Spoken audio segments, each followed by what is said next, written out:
brought to you by oneaauto.com, your source for quality parts and the best service on the internet. Hi, I'm Mike from 1A Auto. I hope this how-to video helps you out. And next time you need parts for your vehicle, think of oneaauto.com. Thanks. In this video, we're going to show you how to remove the spindle.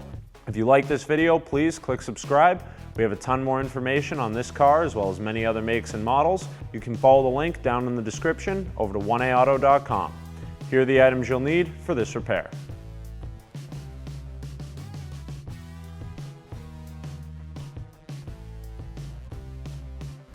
Break all your lug nuts loose while the vehicle's still on the ground.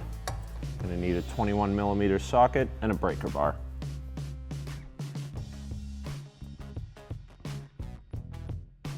Install your jack under the vehicle. Line it up with the pinch weld. Jack the vehicle up high enough that you can get a stand underneath.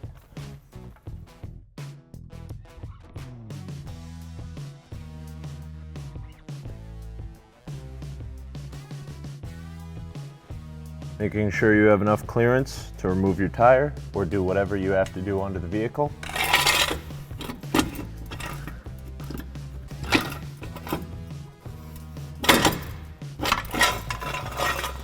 Install your jack stand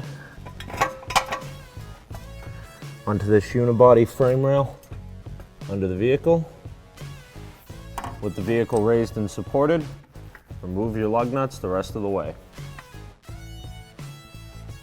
If you need a little more room to work, you can pull the hubcap off.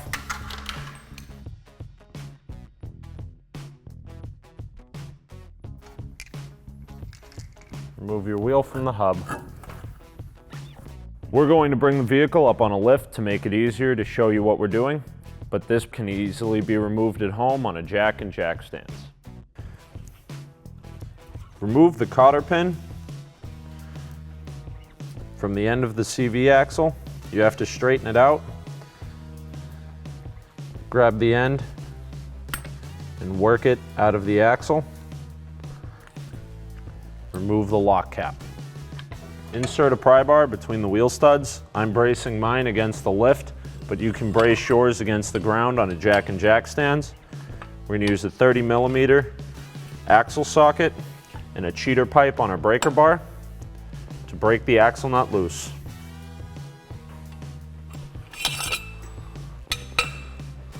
Once the axle nut is cracked loose, you can remove it almost fully.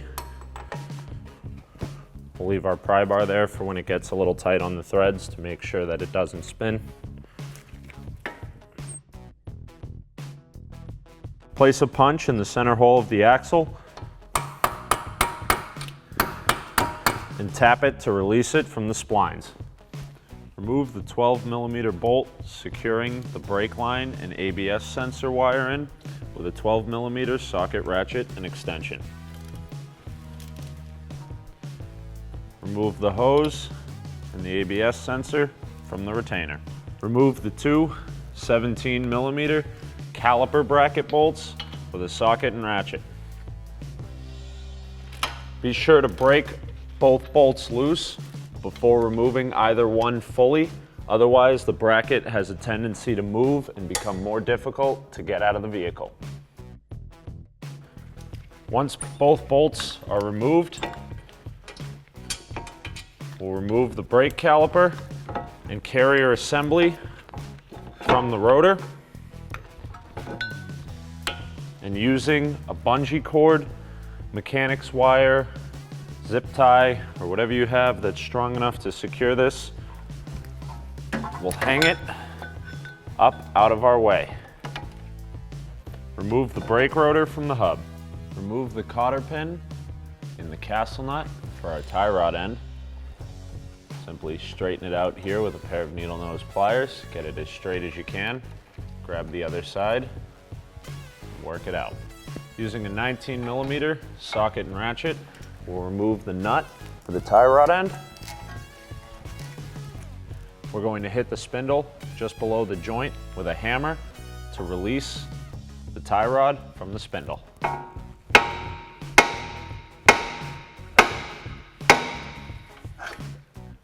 Now we'll remove the 3 17mm bolts securing our lower ball joint onto the control arm. You could remove the cotter pin and nut and release the ball joint from the bottom of the spindle, but it's not really going to be in our way, and it's a lot easier to remove these bolts than that nut.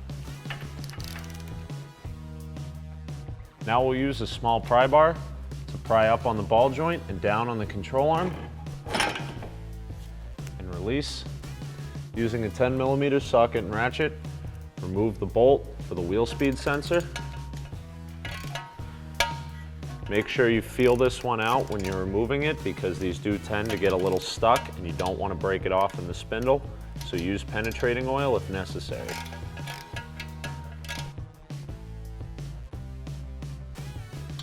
Remove this retainer for the wheel speed sensor. We'll hang that out of the way so we can remove our 2 22mm bolts for the strut with a socket, breaker bar, and a wrench.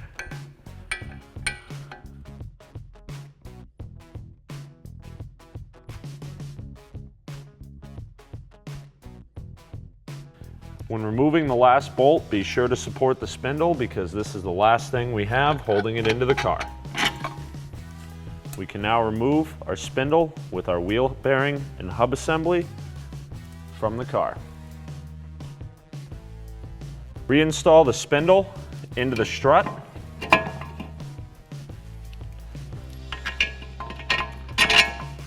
We'll put the top 22mm bolt and nut in first, followed by the lower one. Now you can tighten all of this as you go along, but just for the sake of making sure everything moves and goes back together smoothly, we're going to get everything lined up and finger tight before we torque down any of our hardware. Now that the strut is in, we'll swing it out a little, line up our CV axle, we'll send the axle into the hub, put our axle nut on. This is a new axle nut because we removed our old one, and every time you install one of these, you want to use a new one.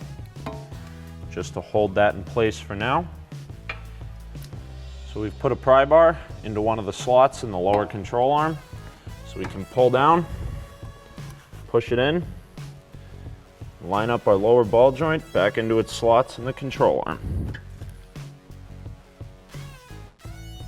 You may want to install the nuts first because they're tapered.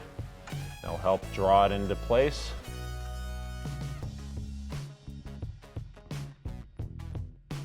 So once we get that taper on the 2 nuts set in, the threads for our bolt and the top hole should line up nicely. Reinstall the tie rod into the spindle and the castle nut onto the tie rod. Tighten up our 22mm bolts on the bottom of the strut with a socket, ratchet, and wrench. Torque to 156 foot-pounds.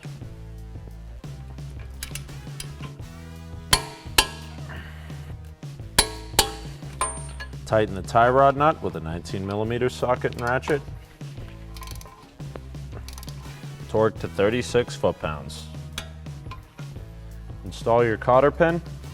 I like to trim one edge of mine down because you really only need one to lock it into place, and it makes it easier to remove them later. Bend up that bottom. Tie rod's in tight. Tighten the 17mm nuts and bolts on the bottom ball joint at the control arm. Torque this hardware to 94 foot-pounds.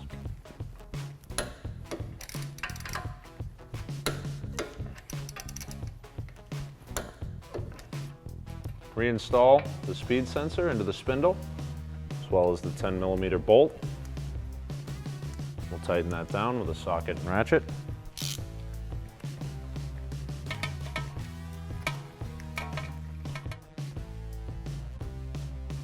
We'll reinstall our rotor.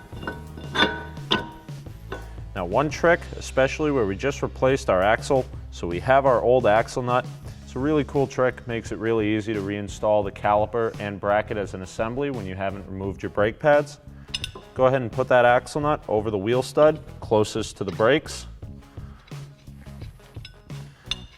spin it in by hand, and that lug nut will sit in there nice and straight.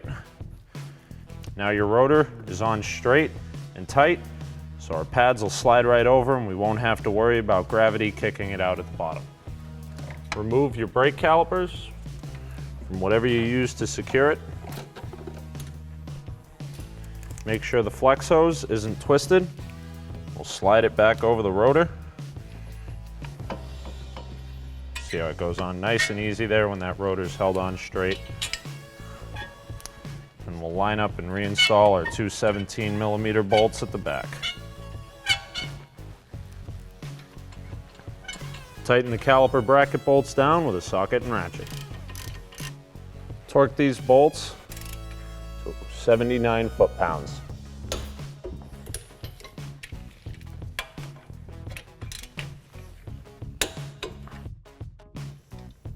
Go ahead and remove the lug nut and the axle nut if you use them to secure that rotor.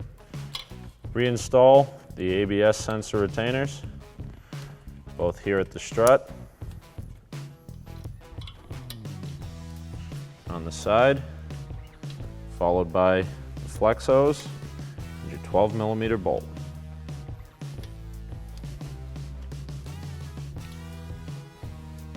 We'll then tighten down with our socket, ratchet, and extension. Spin the axle nut on by hand. Make sure it's fully seated. We'll reinstall our wheel and tire and put the weight of the vehicle back on. Reinstall the wheel and tire. Tighten down the nuts. Put the vehicle onto the ground. Check that they're all seated. If you've removed a tire, only lower the vehicle until the wheel touches the ground. With partial weight of the vehicle on the ground, torque your lug nuts to 76 foot-pounds in a cross pattern.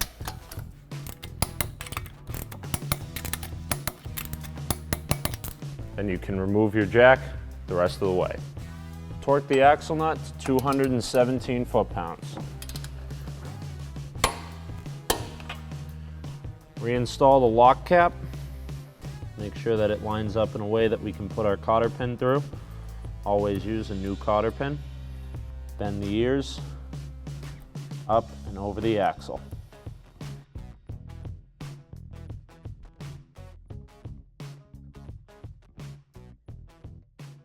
Thanks for tuning in. We hope this video helped you out. Next time you need parts for your car, please visit 1aauto.com. Also check out our other helpful how-to as well as diagnosis videos.